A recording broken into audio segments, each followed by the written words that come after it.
మాకు సలహాలు ఇవ్వండి, ఆ రేంజ్లో హైదరాబాద్ సిటీని ఆ లెవెల్లో పెట్టి వాళ్ళకి కావాల్సిన హాలీవుడ్ వాళ్ళు వచ్చి షూటింగ్ చేసుకోవడానికి కావాల్సినవి కూడా మనం అరేంజ్మెంట్స్ ఏం చేస్తే వాళ్ళు వచ్చి హైదరాబాద్లో షూటింగ్లు చేసి హైదరాబాద్కి ఒక ప్రత్యేకత ఉండాలి సినిమా దానికని రెండో పాయింట్ చెప్పారు. దాని మీద మళ్ళీ మేము ఇండస్ట్రీలో కూర్చొని గవర్నమెంట్కి ఎఫ్డిసి ద్వారా ఏమేం చేస్తే బాగుంటుంది అనేది చెప్పబోతున్నాం. సో ఆ విషయంలో కూడా ఇండస్ట్రీ గవర్నమెంట్ రెండు హైదరాబాద్ని ఒక ఇంటర్నేషనల్ హబ్గా సినిమా ఇండస్ట్రీకి ఒక ఇంటర్నేషనల్ హబ్గా క్రియేట్ చేయడానికి అడుగులు వేస్తాం. మూడోది ఇండస్ట్రీ నుంచి ఇప్పుడు గవర్నమెంట్ ఏదైతే సొసైటీలో జరుగుతున్న ఈ డ్రగ్స్ కావచ్చు, గవర్నమెంట్కు సంబంధించిన కొన్ని ఏవైతే డెవలప్మెంట్స్ ఉన్నాయో, యూత్కి ఉపయోగపడేగా సొసైటీకి ఉపయోగపడేటి ఏవైతే ఉన్నాయో అవన్నిట్లలో ఇండస్ట్రీ నుంచి పార్టిసిపేషన్ కావాలని చెప్పారు. తప్పకుండా ఓల్ ఇండస్ట్రీ యాక్సెప్ట్ చేశాం.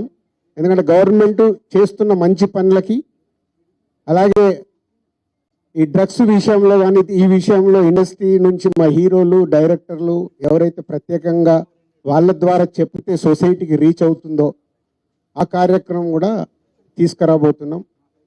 సీఎం గారు మెయిన్గా మాకు ఇండస్ట్రీ అండ్ గవర్నమెంట్ కలిసి పనిచేసేలాగా ఒక పాజిటివ్ నోట్, అంటే ఈ మధ్య మనం చూస్తున్నాం కొన్ని అన్ఎక్స్పెక్టెడ్ జరిగిన ఇన్సిడెంట్ల వల్ల ఇండస్ట్రీకి గవర్నమెంట్కి చాలా గ్యాప్ ఉంది అనేది ఒక అపోహ క్రియేట్ అవుతుంది. సో ఎఫ్డిసి చైర్మన్గా నేను ఛార్జ్ తీసుకొని 1 వీక్ అయింది. నేను యూఎస్ వెళ్ళి వచ్చిన తర్వాత ఇమీడియట్లీ సీఎం గారిని కలవడం, ఇమీడియట్లీ సీఎం గారు కూడా ఇండస్ట్రీతో మీటింగ్కి మాకు ఈరోజు అపాయింట్మెంట్ ఇవ్వడం. సో ఈ మీటింగ్కి మెయిన్గా హైలైట్ పాయింట్. సో సీఎం గారు మా అందరికీ ఇండస్ట్రీ నుంచి ఏమేమి కావాలి ఇండస్ట్రీకి కూడా అన్ని ఛాంబర్ ద్వారా, Telangana chamber and Telugu film chamber ద్వారా వారికి విన్నవించడం జరిగింది. ఇక్కడ ఉన్న చిన్న చిన్నవి మాకుండే సమస్యలు ఉంటాయి, షూటింగ్లనో ఈవెంట్స్ అనో ఇలాంటి అవిటికి మాకు, అలాగే డీజీపీ గారిని కూడా కూర్చోబెట్టుకొని సినిమా ఇండస్ట్రీకి కావాల్సినవి అన్ని, పోలీస్ సైడ్ నుంచి ఎప్పుడు ఏది కావాలన్నా ఎలాంటి సపోర్ట్ చేయాలి ఏంటి అనేది కూడా చెప్పడం జరిగింది. So one of the best meeting ఈరోజు మాకు ఇండస్ట్రీకి కానీ అటు గవర్నమెంట్ నుంచి మాకు కావాల్సినవన్నీ అడిగి అద్భుతంగా సీఎం గారు దిశానిర్దేశం మాకు ఇచ్చారు. ఇలా ఉంటే మీ ఇండస్ట్రీ ఇంకా ఇంత గ్రోత్లో ఉంటుందని. సో ఎవ్రీవన్, అందరు వచ్చిన వాళ్ళు ప్రతి ఒక్కరూ పేరు పేరున సీఎం గారికి ధన్యవాదాలు చెప్పారు కలిసి. అంటే అంత అద్భుతంగా సీఎం గారు మా తెలుగు సినిమాని ప్రపంచవ్యాప్తంగా తీసుకెళ్ళటానికి ఏమి చెయ్యాలి అనేదే మా drive. So whole industry next ఇంకో మీటింగ్ వేసుకొని మళ్ళీ సీఎం గారికి ఏమేమి చేస్తే బాగుంటుంది అనేది ప్రపోజల్ ఇవ్వబోతున్నాం.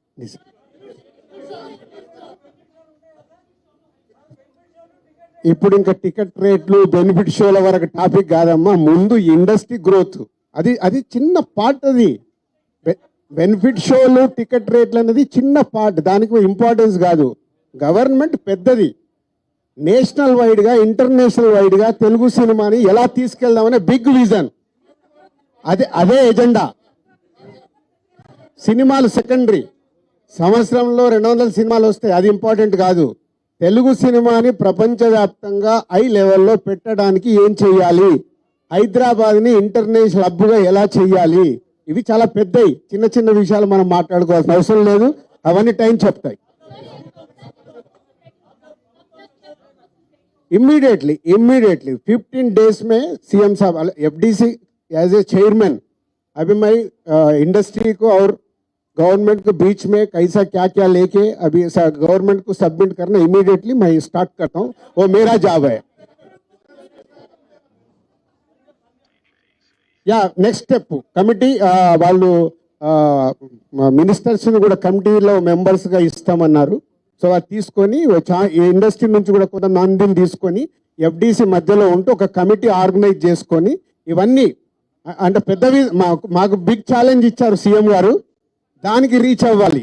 సంక్రాంతి సినిమాలు టిక్కెట్లు ఆపండి, అది ఇంపార్టెంట్ కాదు, అది ఇంపార్టెంట్ కాదు, పెద్దదానికి.